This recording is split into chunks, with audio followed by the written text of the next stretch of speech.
धनंजय मुंडे मंत्रिमंडळात येणार की नाही हे सांगायला मी काही खरात आहे का? भुजबळांचा चिमटा. धनंजय मुंडे यांची मंत्रिमंडळात वर्णी लागणार असल्याच्या बातम्या समोर येत आहेत. मुंडे यांना बीडमधील मस्साजोगचे सरपंच संतोष देशमुख यांच्या हत्या प्रकरणात राजीनामा द्यावा लागला होता.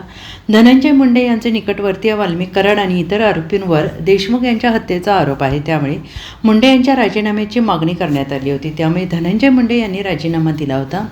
त्यानंतर आता ते पुन्हा मंत्रिमंडळात सामील होणार असल्याचं बोललं जात आहे. आणि यावर आता राष्ट्रवादीचे ज्येष्ठ नेते आणि मंत्री छगन भुजबळ यांनी भाष्य केलं आहे. छगन भुजबळ यांना धनंजय मुंडे यांच्या मंत्रिपदाबाबत प्रश्न विचारण्यात आला.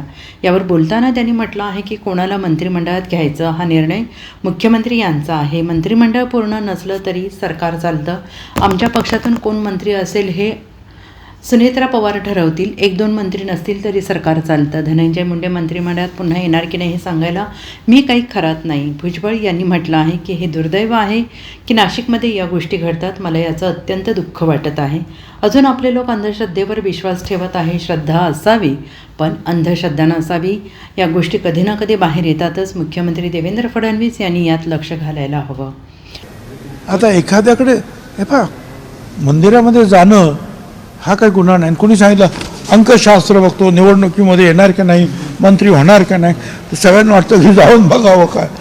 आता ज्या माणसाला स्वतःचंच भविष्य कळलं नाही की काही दिवसांनी आपल्याला पोलीस बरोबर करणार आहे व्यवस्थित, तो दुसऱ्याचं काय भविष्य सांगू शकणार आहे. तर आता त्याच्यामध्ये हे लोक गेले पण असतील, परंतु आणि अनेक ठिकाणी जे आहेत असे बाबा लोक आहेत किंवा ही मंदिर आहेत, आणि मग कोणतरी कार्यकर्ता म्हणतो चला हा बाबा चांगला आहे, हे मंदिर चांगलं आहे, हे काय जाज्वल्य दैवत आहे, चला पाया पण आता चला बाबा हा पाया. हे काय पाप नाही आहे. मागच्या काही दिवसामध्ये तुमच्या पक्षातील 2 मंत्र्यांच्या विकेट पडल्या. माणिकराव कोकाटे असतील, त्याच्या अगोदर धनंजय मुंडे असतील. आता रुपाली चाकणकर यांच्या 2 पदावरून विकेट पडल्या किंवा त्यांना राजीनामा द्यावा लागला. महाराष्ट्रातील मंत्रिमंडळ विस्तार होऊ शकतो का? कारण आता तुमच्याच पक्षातील 2 पदं खाली आहेत.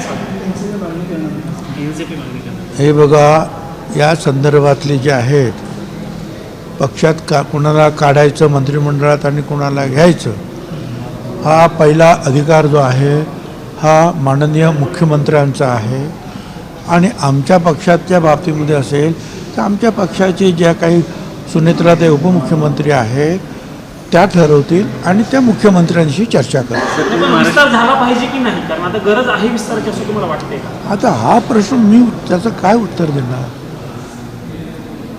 अगदी अख्खं मंत्रिमंडळ नसलं तरी सुद्धा सरकार चालतं की, बरोबर का नाही. प्रेसिडेन्शियल रूल लागू होतो त्यावेळेला कोण असतं, पण सरकार चालतं. तर असं 1-2 मंत्री नसतील तर त्याची करायची की नाही, त्यांची परत दुसऱ्या लोकांची तिथे किंवा त्या कोणाची पण तिथे हे करायची की नाही, निवड करायची की नाही, हे मुख्यमंत्री उपमुख्यमंत्री ठरवतात. त्यासाठी हा प्रश्न विचारला.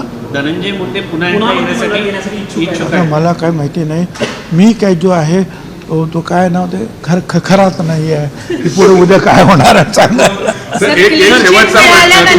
Bureau report SBN Marathi, Nashik.